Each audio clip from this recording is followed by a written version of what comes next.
Hello and welcome into another episode of Groomer's Take on today, Tuesday, October 25, 2022. This is episode 101. So here we go. Packers and Tampa Bay Buccaneers both struggling immensely. Let's look at the Packers right now. I think they've lost 3 in a row for the first time in what feels like forever. Aaron Rodgers doesn't look like a leader at all. They have no real weapons, and they're just losing games. It does not feel right. I believe it was the Giants. Did they lose to the Giants last week? I don't know. Tampa Bay struggling, same thing. Losing to the Steelers and losing last week to Carolina Panthers, who just traded away their franchise player, traded a pretty good wide receiver in Robbie Anderson away, and they just got absolutely pummeled. I don't know if I'm going to feel like worried. With the Packers, it just feels like it's an entire mess, and maybe you can throw this season out the window. I mean, but maybe at the same time you don't have to, because the Vikings are looking great, but who says you can't catch them or you can't slip into a wild card? I had Green Bay as my favorite at the start of the season, the NFC. It doesn't look anything close to that right now. I don't know if they're injured. I don't know what it is. It's just a mess. And the more and more this goes on, it looks worse and worse on Aaron Rodgers because I feel it's easy to pick on the guy. But I don't think at any point you're going to see Jordan Love. I don't think that's going to happen. But right now it's just it doesn't look good. And with Tampa Bay, you lose to those two teams. Can they still bounce back? I think they're 3-4 now, or whatever it is, and Brady, whatever, in the outside world of sports, going through a time. I get that, but this just feels different because Brady is looking human. He's looking normal. He's not looking like an absolute Terminator out there like we've seen for the last 20 plus years. Can Tampa turn around? I do think they can. That division doesn't scare me enough or anything, and Tampa could definitely change that around. But with the Packers, getting back to them real quick, you're going into Buffalo next week for the Sunday Nighter. There's no shot you're winning that game, but hopefully you can use that game to gain some momentum. Maybe, take out what it is. And then Thursday Night Football just this week. We've got Tampa hosting Baltimore, and Baltimore's hungry. They're looking good. So that's going to be another tough game. And yeah, I have no doubt that Baltimore is going to go in there and win that game with what we've seen. Be very interesting. These two primetime games, on paper at the start of the year looked great, but will they be 8 weeks in? I don't know. I don't think so. Football still. Colts bench Matt Ryan, Sam Ehlinger in for the rest of season.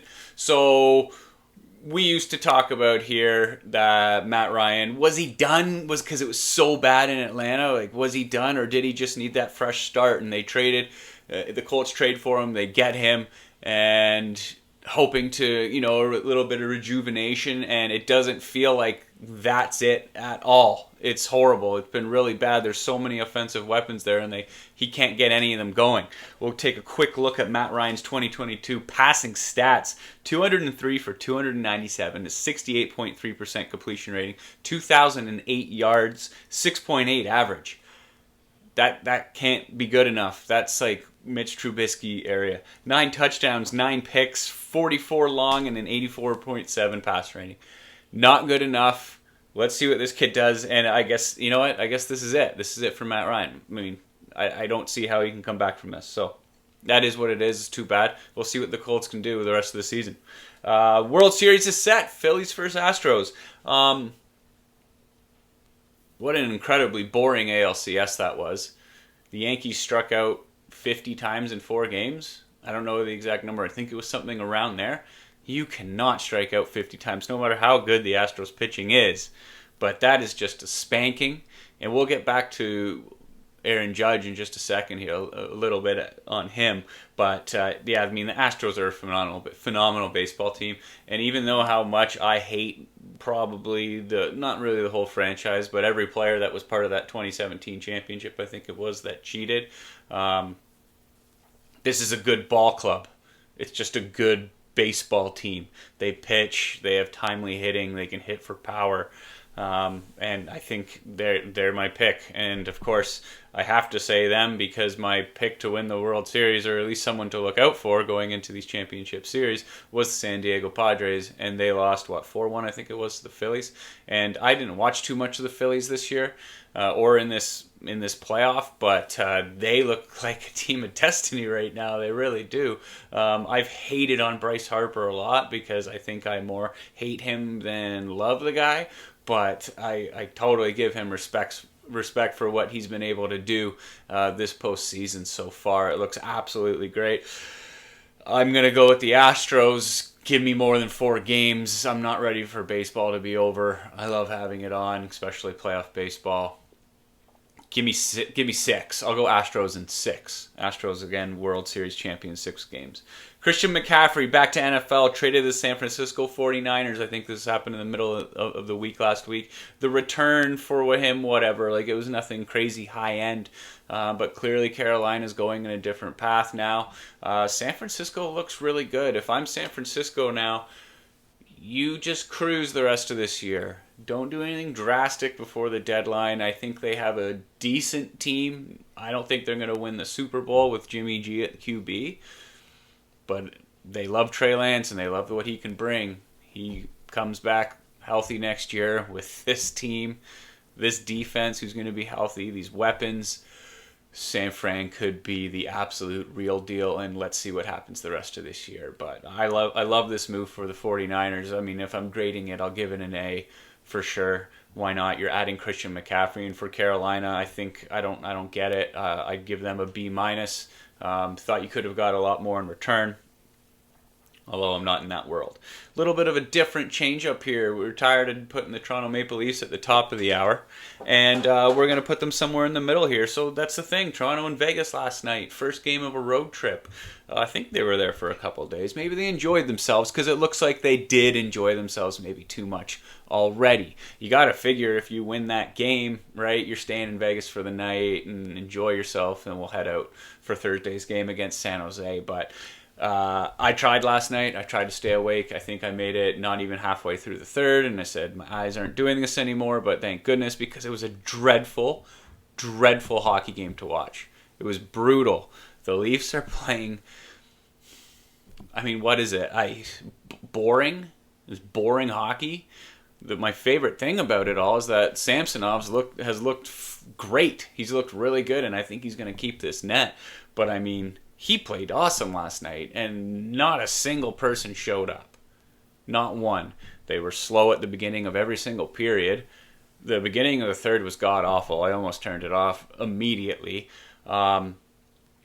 Again, there's players just in the bottom 6. The third line especially, I thought was going to be a lot better this year, and we haven't seen it yet. It's just not there. But I'm more concerned that the team isn't having fun playing. It's like they don't want to be playing. They don't, like Winnipeg. That game on Saturday was great. There was roughness and guys hating each other. Like, do the Leafs have to do that to be able to play well?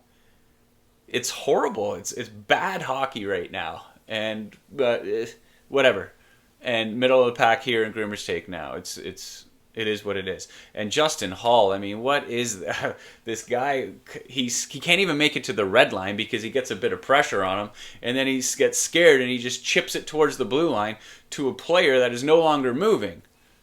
And how are they going to get that puck in? And then if they miss it, it goes down. It's an icing. That guy's got to go. Muzzin's not coming back for a while. Hall is going to be the new Marty Marinson for Leaf fans here in Toronto. It's not good. Let's stick with Canadian teams. Edmonton, huge bounce back. Edmonton Oilers, one of my favorites to come out of the West, I think. Man, they're really, really good. They got shut out on the weekend. I think it was 2-0, and then they come out just absolutely hot against Sidney Crosby and the Pittsburgh Penguins. 6-3, 6-4 final, whatever it is. Usually, especially with this team now and the goaltending that they should be able to get from Campbell, if they're scoring 5-6 goals, Edmonton Oilers are going to win a crap ton of hockey games. They looked really good. What I've liked most about them is just the newer additions, that whether they got them in the offseason or Kane rolling over into this year, their wingers are really good. They're fast and they're big-bodied, and some of those players have unreal skill. Oilers are scary, man. They're really, really good. I like watching them. Vancouver Canucks, totally on the other end here, right? Totally on the other end. Lost 7 straight to begin the season. People are booing. People are pulling Leaf fan tricks and throwing jerseys on the ice. That's such a waste of money. I'll never understand that. Why are you throwing something, even if it was a gift? What are you doing? Anyway, throwing jerseys everywhere. And it was a quote last week by Bo Horvat, the captain of the Vancouver Canucks. Something about, we're trying this, we're trying that, we're saying this, we're saying that, and it's just not working, so maybe it is time for a change. And this is a guy who's, I think, been rumored for trades. Bo Horvat, great player. So I don't know what you do. I watched a little bit of the game back and forth last night. I mean, Elias Pettersson just gave up on a back check. Demko making saves, and then it's not good in Vancouver in a lot of these situations. Again, you might see the coach go. Poor Brucey, because I think he's a good coach, but that new ownership and management came in Vancouver, and they're just like, we're going with this. We're not rebuilding. Well, it doesn't look good right now. It's still early. I don't think Vancouver is going to be the worst team in the league this year, but on paper, they look a lot better than what this is. But 5-2 now, or 6-1, whatever it is, to start the season like that, that's not good.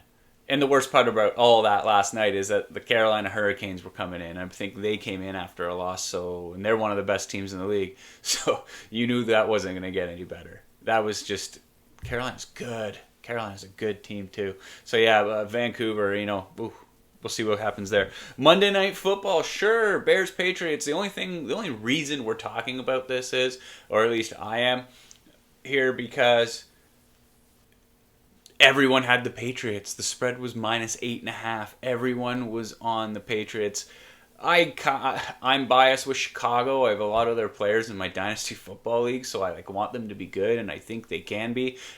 Fields looked great last night. That's what they want when they drafted him.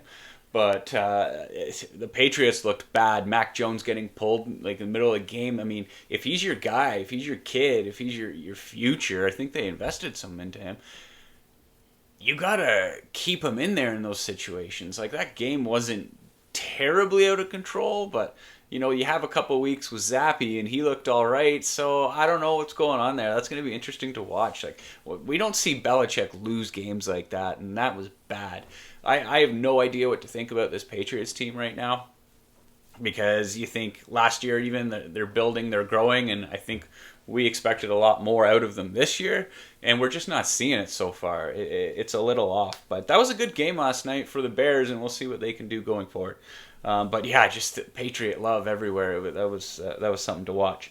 Where are we here? Aaron Judge, quote, "I'm a free agent. We'll see what happens."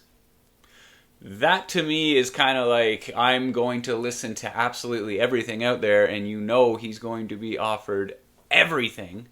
And of course, we got to mention the Dodgers, because they buy everything. And then they lost this year, so I kind of like that. Even though I like the Dodgers. But they buy everything. And something I saw on the Instagram today, if the Dodgers acquire and they pay Judge, they can throw him in the outfield and transfer Mookie Betts to the infield. That would be pretty cool. I will say right now that I'm not sure Aaron Judge goes back to the Yankees unless other changes happen. And that might be both on and off the field. What else can Aaron Judge do other than single-handedly bring a World Series championship to New York? He just had the home run record for the AL. He can't do anything else. The money's going to be there. I don't know. It's interesting. I don't think we'll see him back, but we'll see. Grimmer's take. Carey Price, and I quote again, "I don't have a plan to retire at this moment." And then he goes on to just say, "I just don't want to be hurting. I don't want to be sore." And he opened up a lot more about his struggles off the ice, and it feels really weird to even think of Carey Price not playing hockey anymore, because I like the guy a lot. I love watching him play. But for him to say, "I just don't want to be sore," I mean, man, this is going to be a long road if he does come back. And I hope he can, and I'm rooting for him the entire way. Raptors with a really nice win last night in Miami. on the road without Scotty Barnes. I'm excited. Like, I'm not a basketball guy fully, but I love this Raptors team. I really do. I think they have a lot of great pieces. They didn't have Scotty Barnes last night. They pull out a hard-fought victory. 48 wins last year. If I'm going to say the over-under is 51.5, excuse me, what are you taking? I'm going to go under. I was going to say they're going to win 50 games. Little improvement from last year. But this Raptors team's good, and I think they're going to be scary. I love the culture. I love Nick Nurse. I love the coach. I love a lot about it. It's really, really good stuff. Go Raps, go. Groomer's Take, episode 101. I was going to mention one other thing. Adam and Abby's NFL football picks. It's here. We just haven't done a video yet. But they're here. All right? We'll get them to you.